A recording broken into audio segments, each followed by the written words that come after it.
If you are an estate agent, letting agent, or someone who is interested in the property market, then the UK Property Market Stats Show, is for you. My name is Chris Watkin, and this week I'm joined by Iain White. We'll come to Iain in a second. Why should you watch this show? Well, the British are obsessed with the property market. Whenever the Land Registry chucks some news out, it's front page news in the Times and the Telegraph and the Daily Mail. Unbeknown to a lot of people, they're looking at sales that took place 8, 9, 10 months ago. The Halifax and Nationwide, when they publish its front page news, is sales from 2 or 3 months ago. We're looking at the property market and house prices from last week. So if you want to know what's happening in the property market, this show is for you. The show itself lasts approximately 1 hour. The first half is where we focus on what's happening in the UK property market. And then the second half is when we focus on a town or a city, and Iain and myself will really deep dive and analyse which agents are moving and shaking and which ones need to pull their socks up. So if you're not from Reigate or Redhill, you might find that part of the show a little bit dull, but I would strongly suggest to you that if you're an agent who suffers from other competitor agents from overvaluing or cheap fees, then this bit of kit that we're going to be using to analyze the agent is the same piece of kit that you can use to analyze yourself against your competitors and prove to vendors that you are a better agent.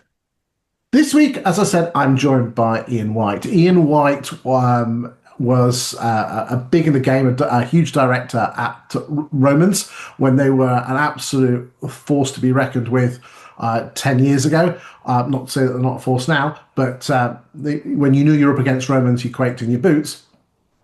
And since then, in the last, I don't know when you left Romans, but now he is an estate agency coach, a thought leader. He deals with an awful lot of regional estate agents as their non-executive director, and he also works for one-man and one-woman bands as well.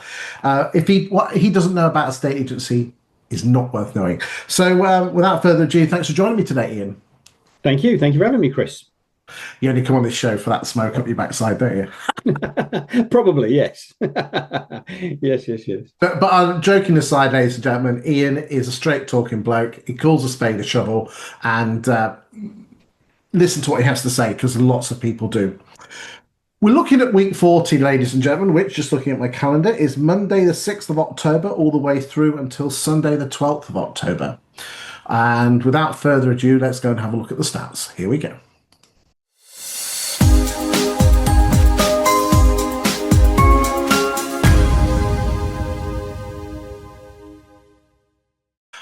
Right, ladies and gentlemen, what normally happens now is I just spend a minute just going through each part, and then we'll go over to Iain to have a look to see what his thoughts are. We'll start off with listings because that's obviously the first point that gets measured by a state agency. And year to date, we're on 1.444 million properties, which is 2.2% ahead of last year at 1.413 million. And 10.1% above the long-term average, which is 1.316 million. The average back in 17, 18 and 19 was 1.311 million. The average asking price of a property coming onto the market is 431,862. The number of listings this week is 32,629.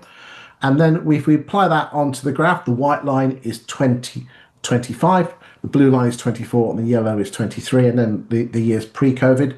Just give you an idea, last week it was 34.3, the week before 35.3, the week before that 35.9. Thoughts, Iain? In terms of the trend, obviously it's pretty normal. Obviously, there's lots of properties for sale that have come onto the market. You know, we were struggling not too many years ago. There wasn't enough stock, so getting the stock isn't the problem. We're in a sort of fairly normal market now. You know, if you take out the COVID years, take out the boom years, we're just in a normal market, which I think favours the better estate agents, because listing isn't the activity you're after. It's listing and selling. You know, the act of selling a property now requires good strategy, good marketing, good agency, good communication, correct pricing. Whereas perhaps mediocre agents were able to get by This market will probably sift the wheat from the chaff, I would guess. I hope. Yeah, I cannot disagree with you. You're so right. And again, we mention this most weeks in the show. Is I just love the cyclical nature of the property market. In the fact is that it all takes off in January, and then it goes up. We have a roller coaster around Easter and May bank holidays, a slow drift down throughout the summer, a blip at the end of August for the bank holiday, and now it's a slow drift down on the way through to the C word.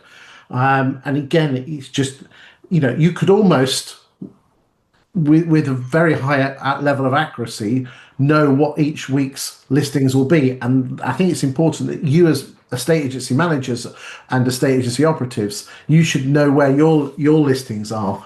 It might be interesting just to have a quick look at the stock levels. Now, the stock levels here, we do this on a monthly basis in arrears.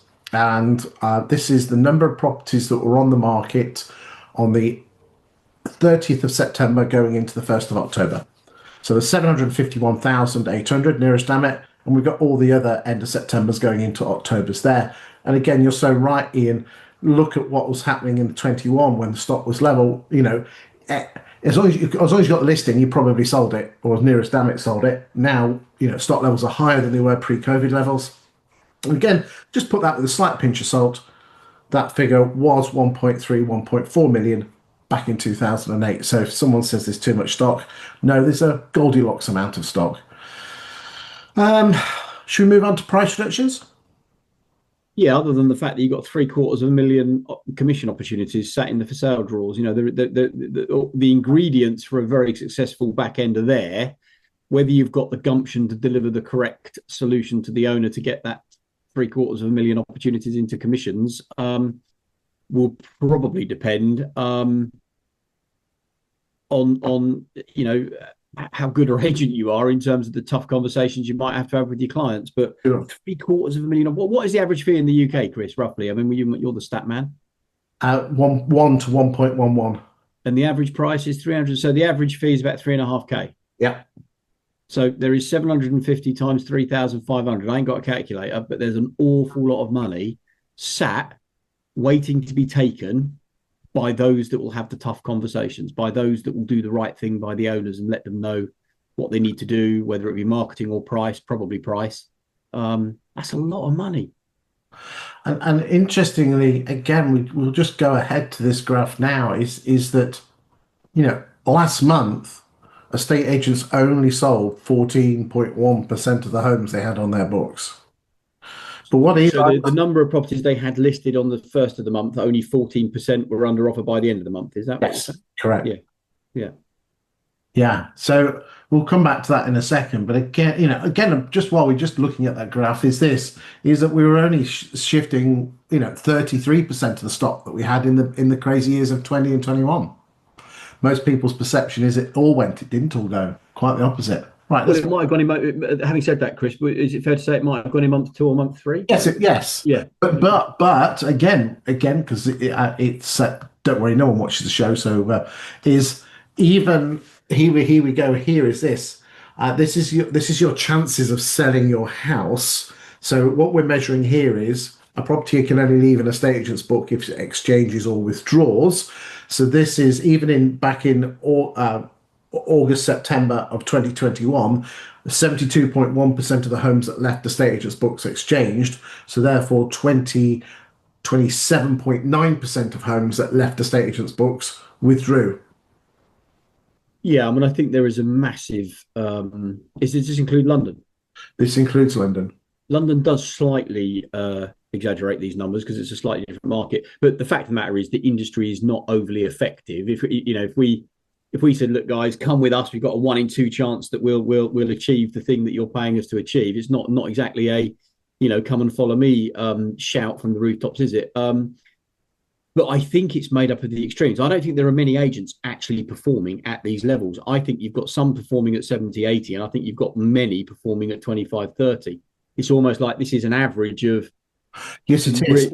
There is a massive difference. I'm seeing a huge difference between agents who know how to market properties, know how to price correctly, know how to have tough conversations when they're needed, only accept and work with clients that are committed and want to do it. They're brave enough to turn down instructions where the environment is wrong in terms of either the client or the commitment or the price or the fee, whatever it might be. Um, and they are selling much bigger percentages. I mean, we're going to prove that later when we go to Redhill and Reigate.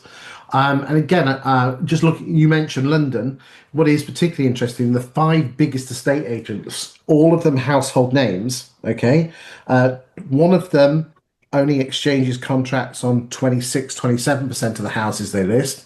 Another one only exchanges contracts on about 29 to 30.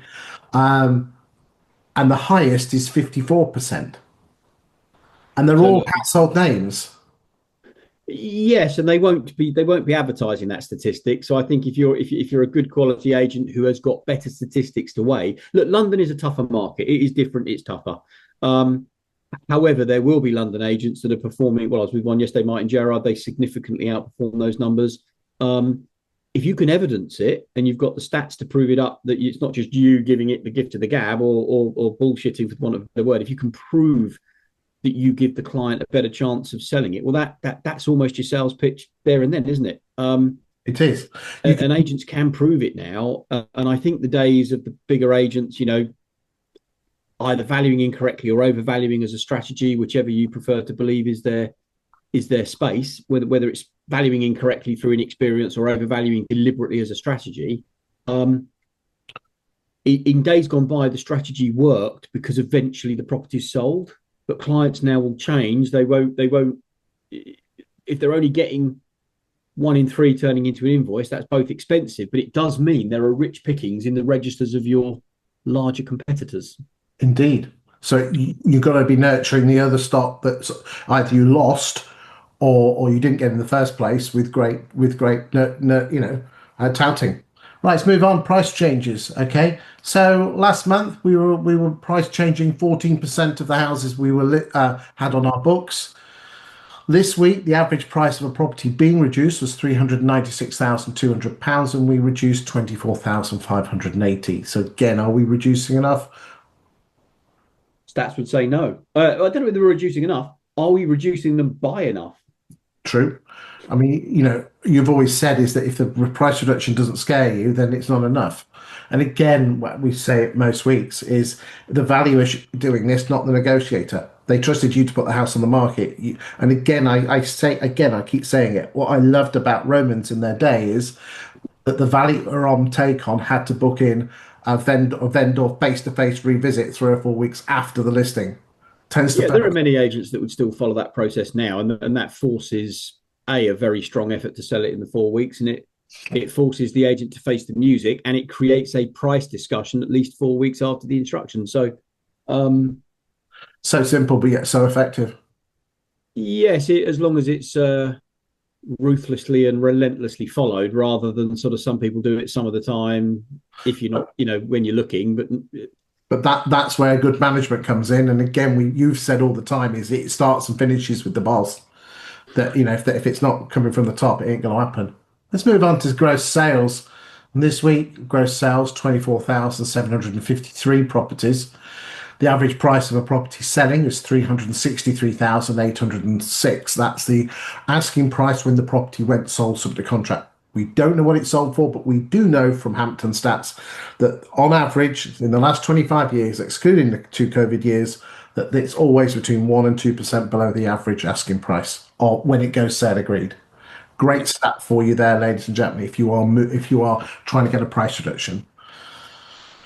Year to date, we have 1.044 million properties sold up to contract, which is 5.1% ahead of last year, and 13.2% ahead of 17, 18, and 19. And again, there is the graph there. You can see that last year was the turquoise in 2024. It was a really good year, and we were slightly worried. Is it as good as last year? No, it's not. But look at the years; it's better. It's better than 23. It's better than 17. It's better than 18. It's better than 19.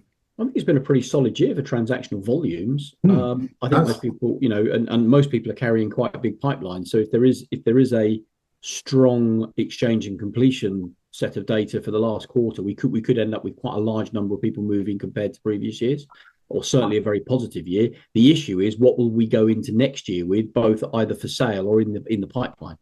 Indeed, you're so right. You're so right. I reckon these stats exclude new homes, ladies and gentlemen. Last year we finished on about 1.14, including new homes. I think this year we'll be knocking on the door of 1.2. Whether we'll get over it, I don't know.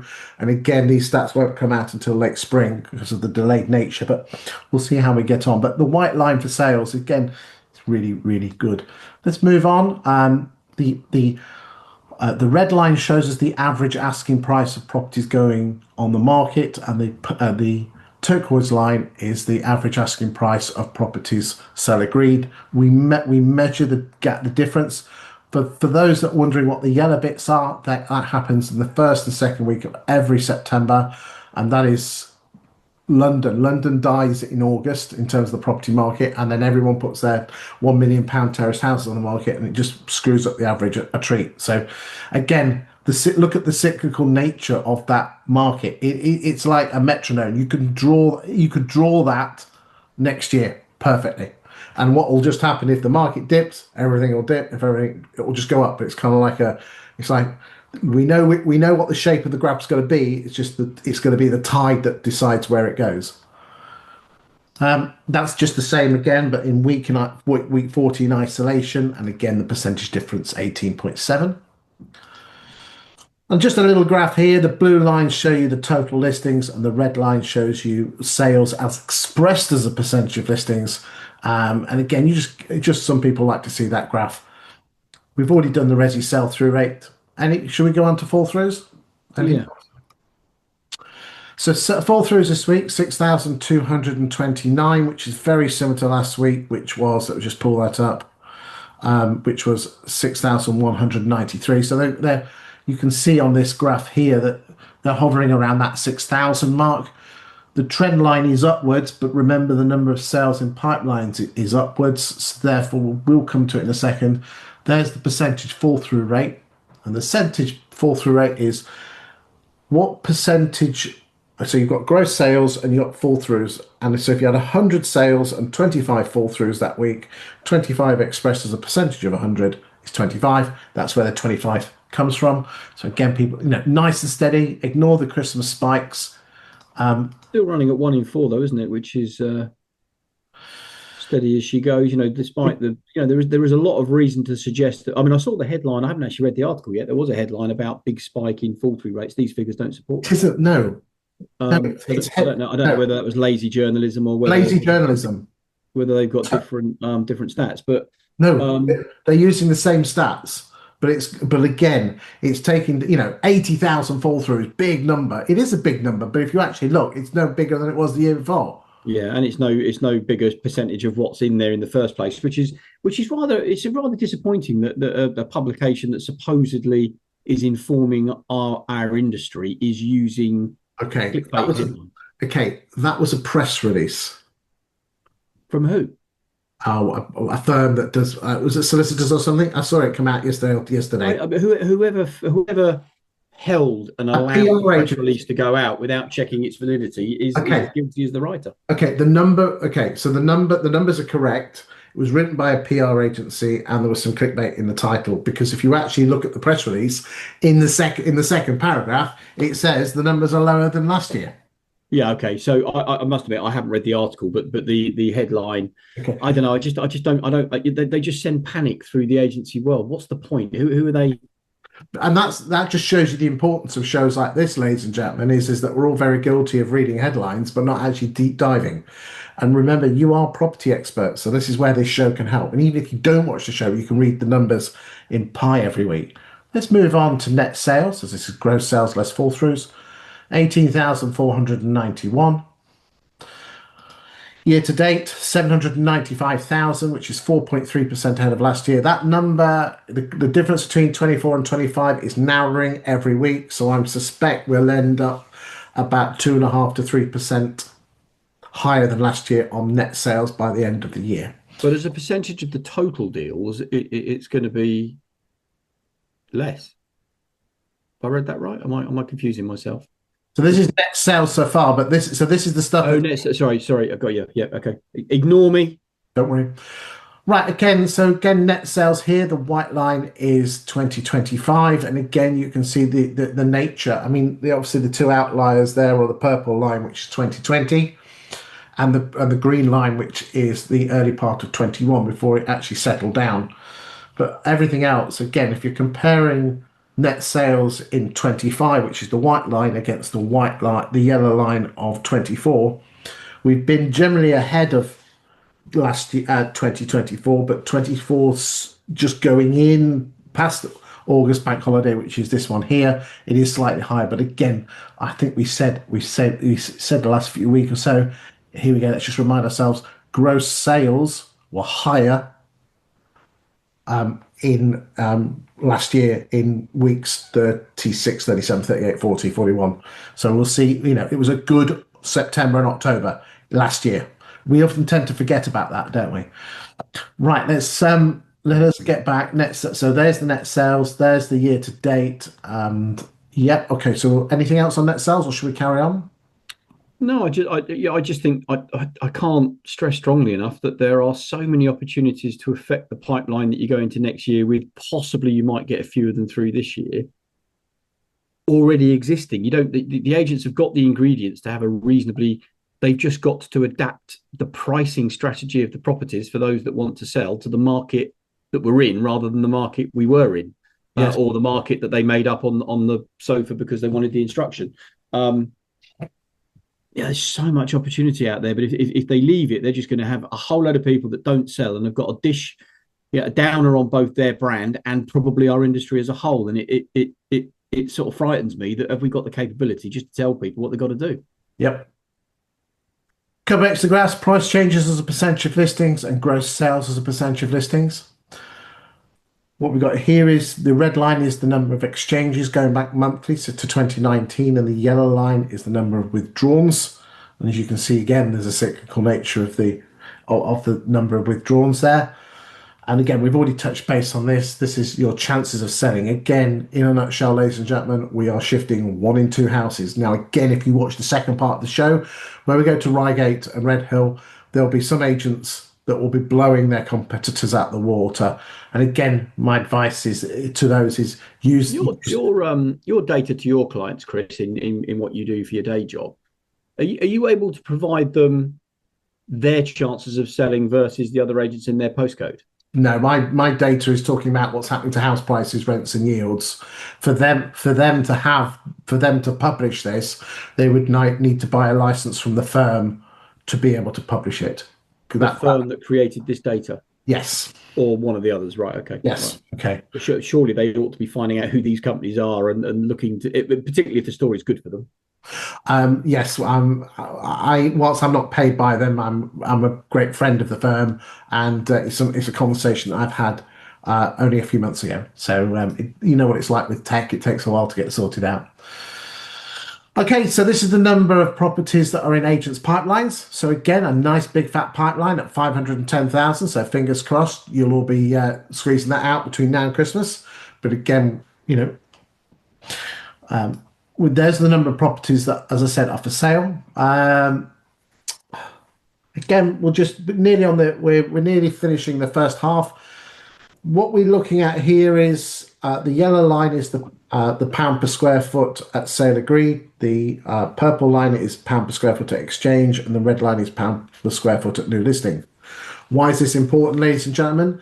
The yellow line matches the land registry with a 98% correlation 5 or 6 months in advance of the land registry figure.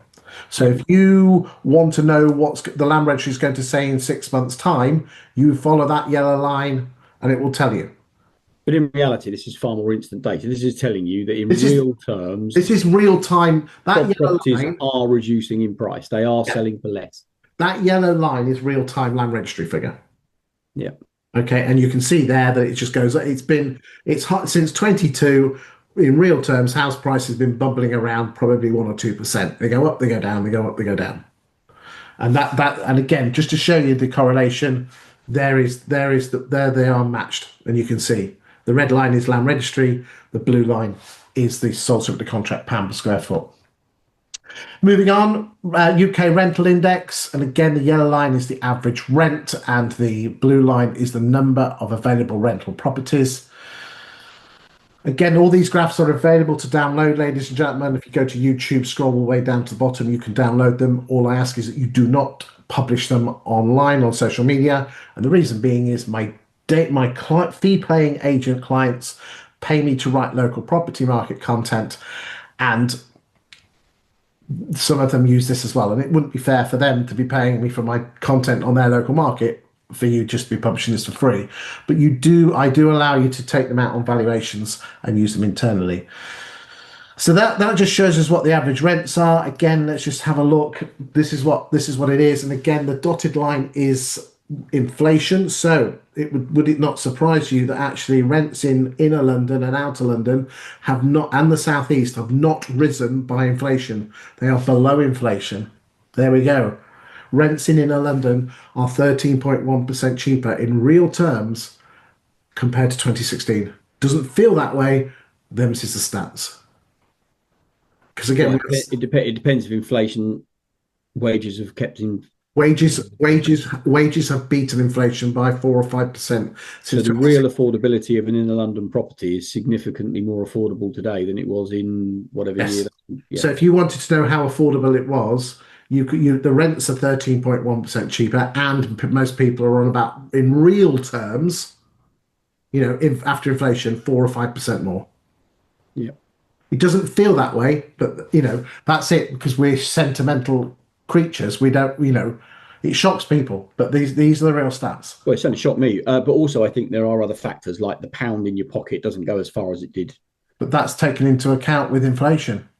Yeah, but what I mean is everyday goods like buying a pint of milk is significantly. They've definitely got less money in their pocket today. Forget their rent, forget their mortgage, they've got less money in their pocket from their wage than they did have, regardless of earning more, because everything is so much more expensive. And even if that is wrong, that's how people feel. And if that's how people feel. That's how it is. There you go. Perception is reality with human beings. Yeah. 100%, yeah. Yeah, you're so right. Right, okay, that's the end of the first part of the show, ladies and gentlemen. What we'll now do is we will now go to Reigate and Redhill and find out. So here we go.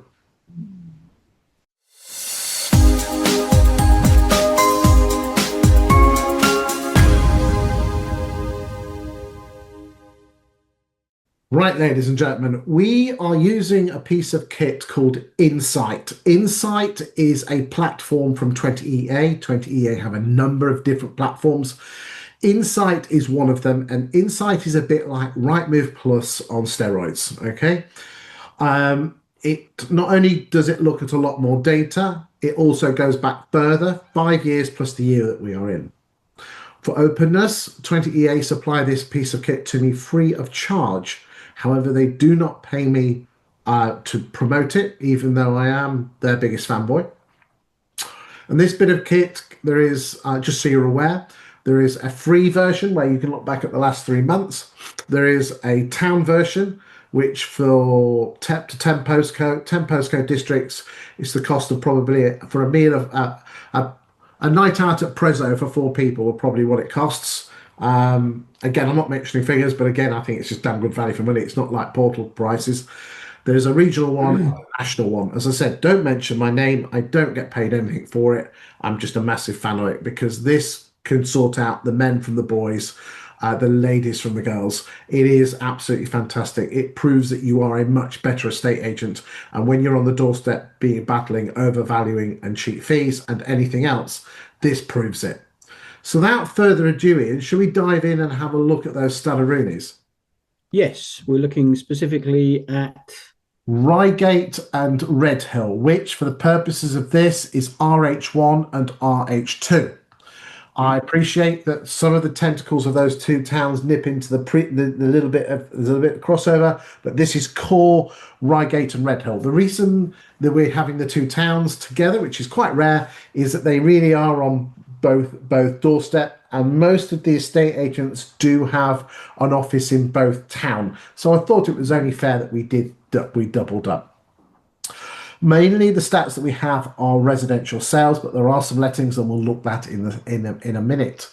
If you believe there's any anomalies with the data, please contact 20EA themselves. The vast majority of large estate agency chains have this piece of kit, and I know an awful lot of smaller and medium sized have it. It is truly a truly wonderful piece of kit, and I don't say that lightly. So, without further ado, let's crack on. Ian, just cut across. If you see anything you like, we'll just chat. Again, no one watches the show, so we'll take it from there. I mean, obviously there's two or three at the top there, but there's no. Interestingly, that everyone's got a slug of the pie. There's no absolute basket cases there. Right? Reigate a valuable area. There'd be good house prices. Right, so let's crack on and have a look. So top left-hand corner, we're looking between the 1st of January 2020 and the 14th of October 2025. For the purpose of this, we're looking at new instructions, but again, you can look at exchanges, fall-throughs, price changes, relists, source of the contracts, and withdrawals. Okay, we are not looking at new homes for the purpose of this, and we're looking at all price ranges. The average price of a property that's come onto the market since the 1st of January is 521,652, and a total of 13,541 properties have come onto the market. Let's go through the agents and let's just see who's moving and who's shaking. So we start off with Ralph James. Look, the average price is 521, and you can see there that their average price is 606. So they're using the analogy of supermarkets, more of a Marks and Spencer's, I would say, in terms of their price range. But I don't know if, and again, I know it's unfortunate their colour is yellow against a white background, but it looks like everything was hunky-dory in 21, 22 and 23, but they've been suffering in 23 and 24, haven't they? Depending on whether they put their fees up or not, yes.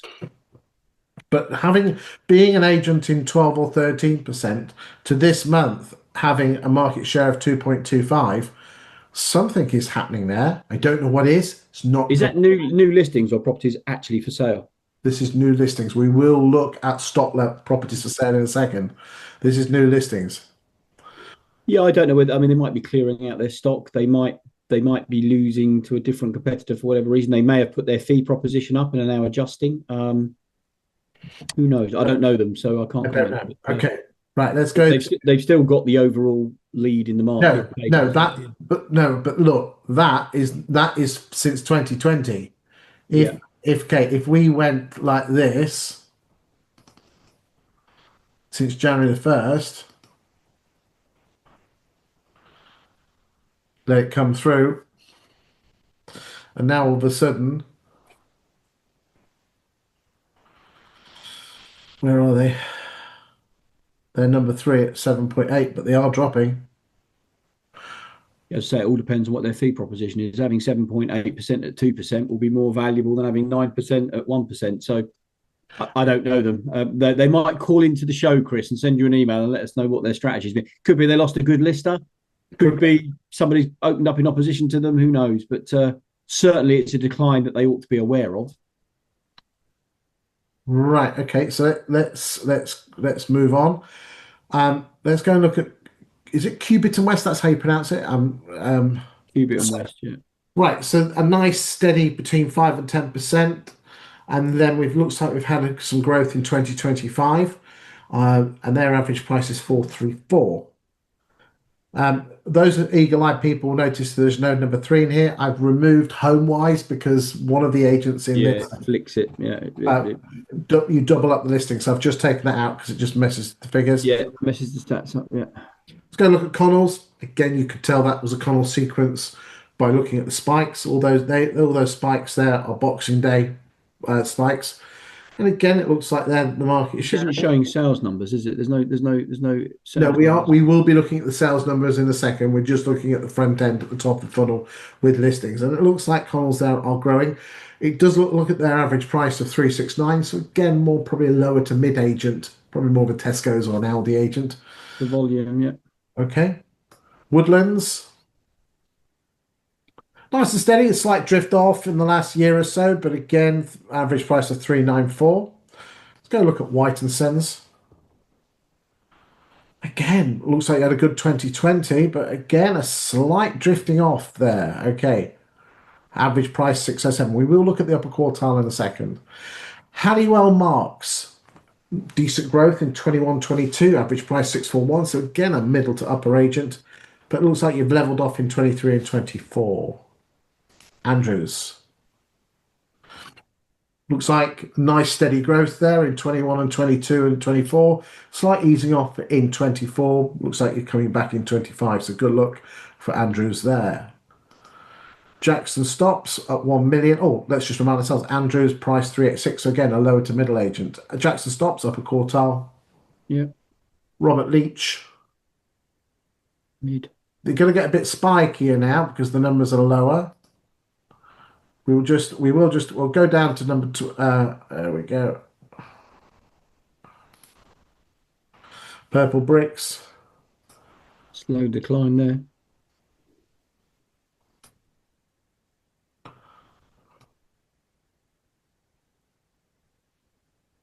Mm.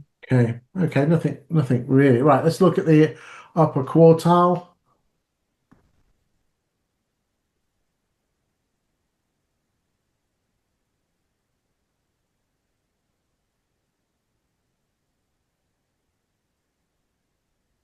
And we can see here that it appears to be Jackson Stops and Savills who are the main dominant agents with a Which bit of that. you wouldn't be surprised at that, would you? If you could have predicted that before you got that graph looks bizarre though.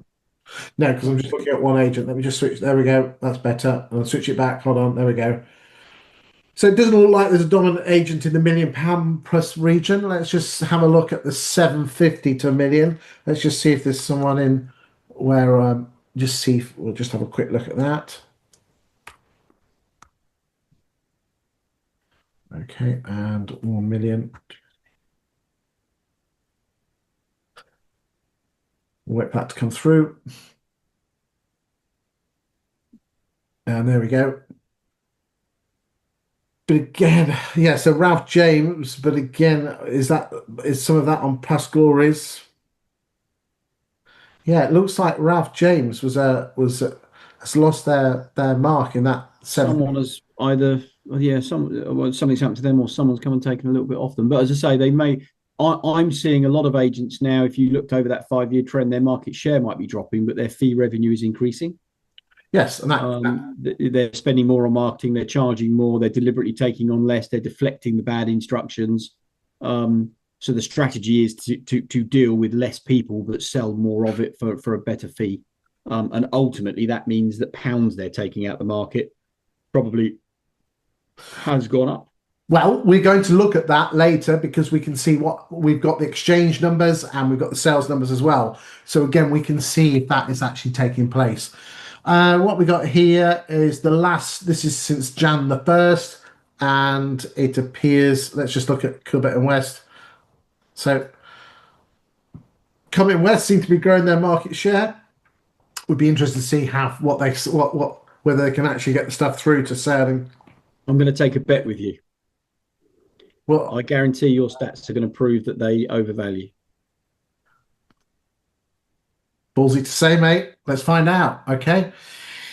Before we do, though, ladies and gentlemen, let's look at stock levels, and this is the last figures out. There was 1,201 properties for sale at the end of September going into October. And you can see all the numbers there. That is roughly in line with what happened nationally. So there's nothing there particularly of concern there. Let's just have a quick look at Ralph James and look at there. You asked me about the properties on the market. Again, just it's a drifting downs. I'm wondering what's happening. Let's go and find out some more information, ladies and gentlemen. Again, this time, all the way through, I've got rid of HomeWise because, again, it just cocks the figures up. It's double counting. There you go. Look, Cubitt and West only exchange on 46% of what they list. Right, okay. Stealing my thunder here. Never mind. Don't worry about it. Right, there you go. Everyone's going to be looking here at new instruction market share and sale agreed. Just ignore that. This is where the magic happens. Think about it, ladies and gentlemen. A property only leaves an estate agent's book if she exchanges or withdraws. So therefore, in the last 2 years, in these postcodes, Cubitt and West If you add up 191 versus and 220, that adds up to 411. Okay. Of the 411 properties that have left Covet and West's books in the last 2 years, 191 of them they've been paid on, and 220 of them, or 53.5, they've not been paid on. Whilst Ralph James, they've exchanged on 60.45.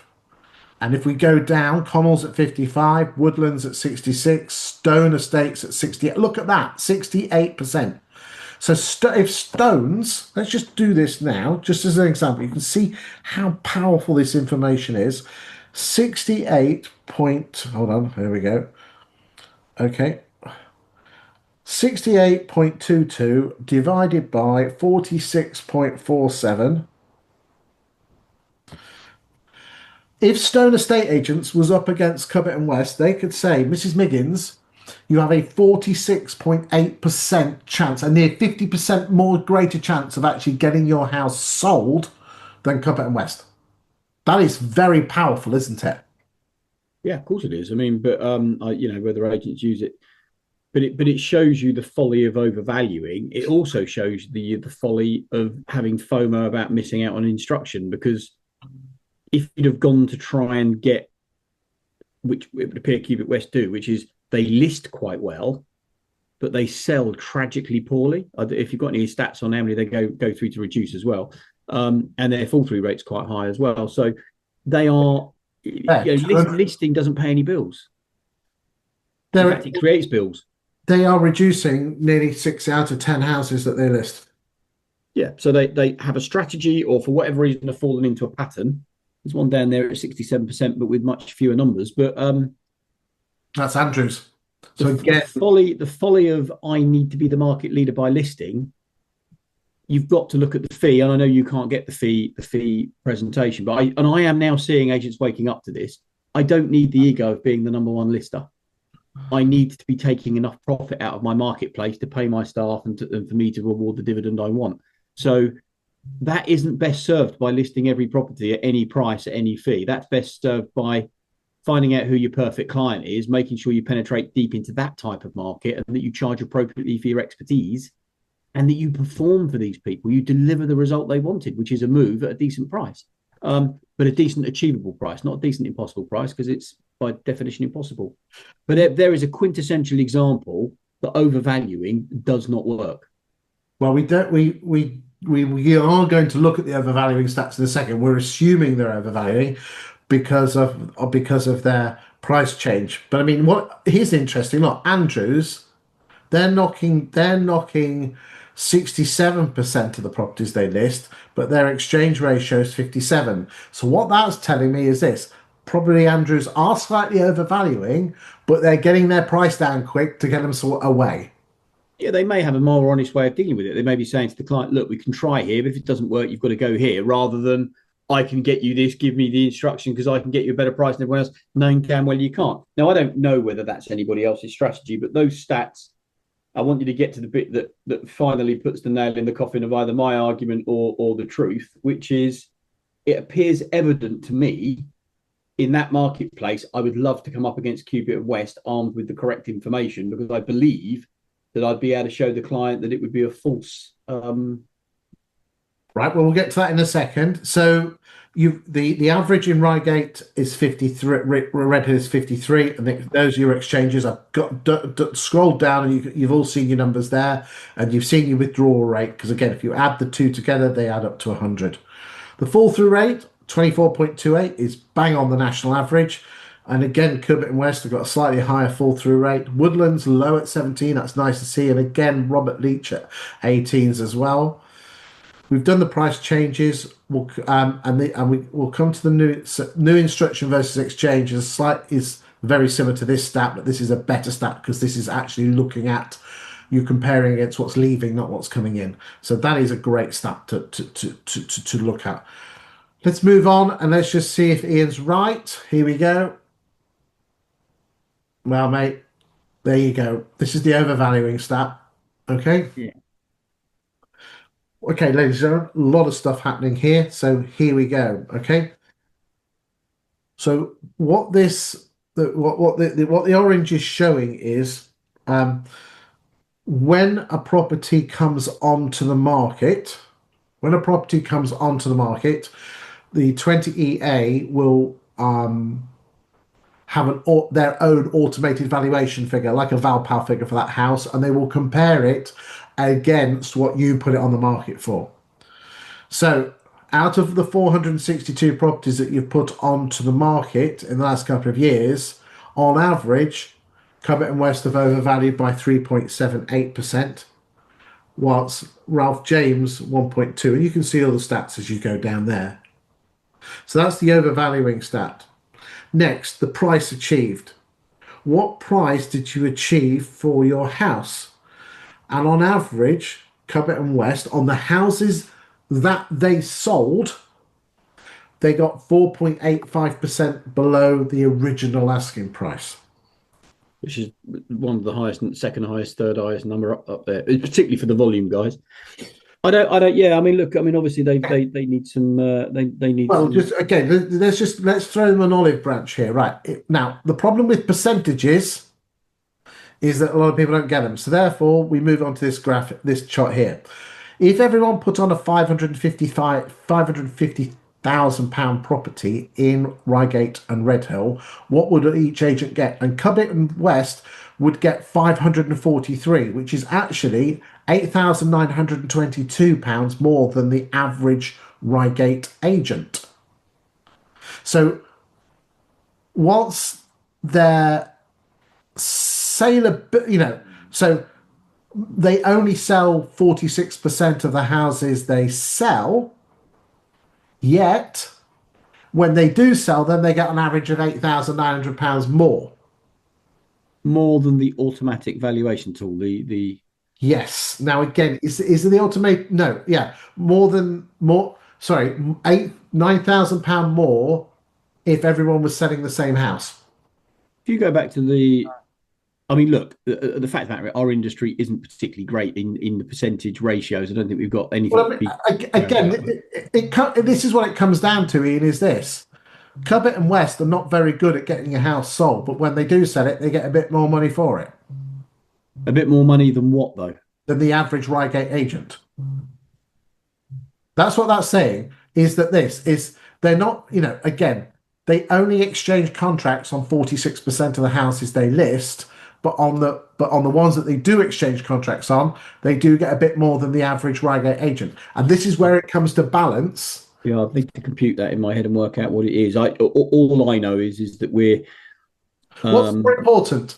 Okay, to some people, getting the highest price is important, and therefore Covet and West. But your chances of actually getting that price are much lower, 48% lower than some of the other agents. Because yeah, I'd have thought most people instruct the estate agent they believe is going to get the job done and get moved. Of course, price will be a factor. Yes, that's what I'm trying to say. Bang on. But And again, it's what's more important. I think getting the house sold is more important, and as long as you're getting a fair price. Because look, Ralph James gets 3,600 more than an average agent, and you've got all the numbers going down there. Okay. And again, this is what this is not a this is an art and a science, ladies and gentlemen. Is that it's the weighting of what's more important to your vendors, getting the house sold versus the price you get. And you could talk to the cows come home. Go to Covet and West. Your chances of selling the house is one of the worst. But if you are one of those they do actually sell, you'll get a damn good price for it. Swings and roundabouts. The art is to take what stats work for you, ladies and gentlemen, and push it to the vendor. Anything on this before we go and look at lettings? no, I would need to understand the graph a bit more. To be honest with you, I'm slightly struggling with it, but I don't waste your time. I'm trying to take it in. What I know is if you're only selling 46% of what you list, either your marketing strategy is flawed or your pricing strategy is flawed. Right, I agree. I totally agree with you on that one. What I'm saying is, with Covet and West, is of the 46 they do sell, which is a low number, they do get decent prices for their homeowners. If only they could sell more of them, they would sell more and they're getting more for their vendors. It's a win-win. And this is where it comes back to what you were saying earlier, Ian, is are you listing for the purpose of listing, or are you listing to get the house sold at a decent fee, decent price to the homeowner with a great service? Well, it seems like a few people hit the jackpot and get £8,000 more, but the majority don't sell at all. So you've got that scale off. What I'm struggling with, Chris, and it's me understanding £8,000 more than what, but I wouldn't labour on it because it's not good listening for your viewers. Don't That's worry. me being thick. No, it's I'm sure basically I'll be able to work it out. it's what if everyone had the same £550,000 house in Reigate, what would each agent sell it for? And Yeah, that, no, I understand the narrative. I'm struggling to understand how that could possibly be calculated in a meaningful way. But that's just my logic trying to delve deeper. I don't wouldn't worry worry. about it. Yeah. Okay. What I would say, ladies and gentlemen, if you are a Reigate or Redhill agent, my daytime job is I help agents attract landlords and vendors using property data like this to attract people to them. So if you are struggling or you want more landlords or more vendors to use your agency, then probably give me a call. You've all had an email from my VA Ricky Lee. You can reach out to us there. A lot of you have rang me as well, so you know where I am. Right, let's move on. Lettings. So Woodlands seem to be the dominant agent there. That's nice. Leaders. Open rent again showing a grip like most. They're in the top 3 or 4 spots in virtually every market now, aren't they? Well, I mean, Lettings. here's an interesting stat that 25% of homes under 800. Okay, we're not going to get £800 a month here in Reigate, but 25% of homes that have come on the market this year under £800 a month have gone on the market with open rent. Yeah, so I mean, they've definitely made they've definitely restructured the industry more than legislative Yeah, stuff that we moan about has. Yeah, they're the biggest enemy, I think, more than all the yeah. legislation. You're also right. You're also right. I mean, again, Interesting to see choices there. They're not. I don't think they're even in Reigate. So that's not bad to be. Assuming I'm right, I could be wrong. But to take 4.5% from a market you're not actually in. that is drifting downwards. Let's go Hamptons. Again, ladies and gentlemen, your new instructions at rent will give you a very good indication of what the size of the portfolio is because I used to be head of French recruitment at Belvoir, and we've got statistics, mathematical that tells you if you put so many houses on the market and you're in this part of the country, this is what portfolio you've got. Let's look at Ralph James. Oh, look, Ralph James, look, they're growing. Bit of good news there for that. They've moved focus to letting. Maybe they're selling all the houses because maybe they're letting them all because they've told the owners you need to let it or reduce it. You never know. You never know. Cuba coming west, they're growing as well. Good to see. White and Sons, Martin and Co. will go down to number 20.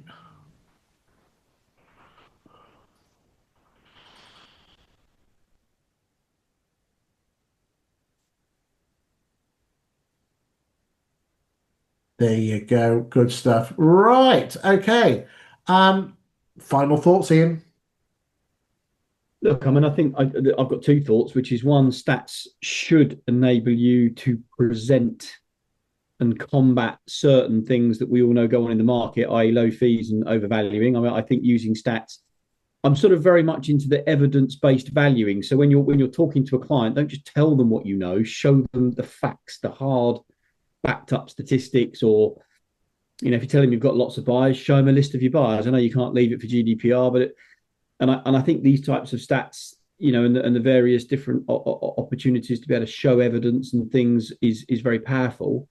But I think overall, we are in a marketplace where if you're a lettings agent, be aware that your biggest threat is open rent, and what's your defence stroke attack against that.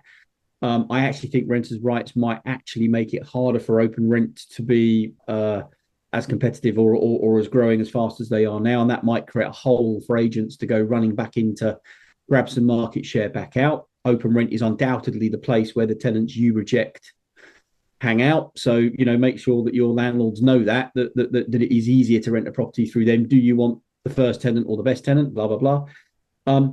But secondly, we are in a market where you are going to have to take action. How can we be in a place where some agents on this graph sell less than 50% of what they list? I mean, in what world are we allowing them to even exist?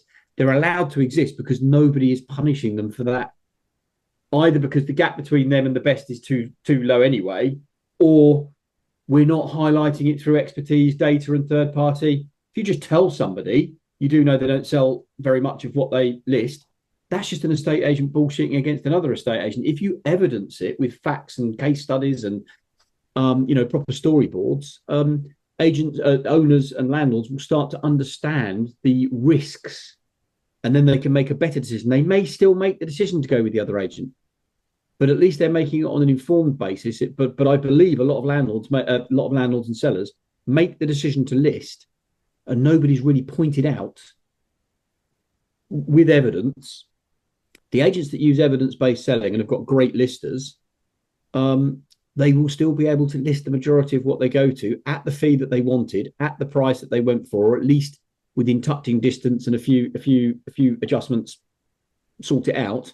Because I really do know some agents that are absolutely, their numbers are astoundingly good, and they're in the same market. They're operating in the same place. They're operating under the same, this sort of cloud of uncertainty with a budget coming and everything else. They've got the same conditions as everybody. They just have a different process, mindset, and offering that they push out there. And I just think our industry could just do with lifting its standards just a bit higher.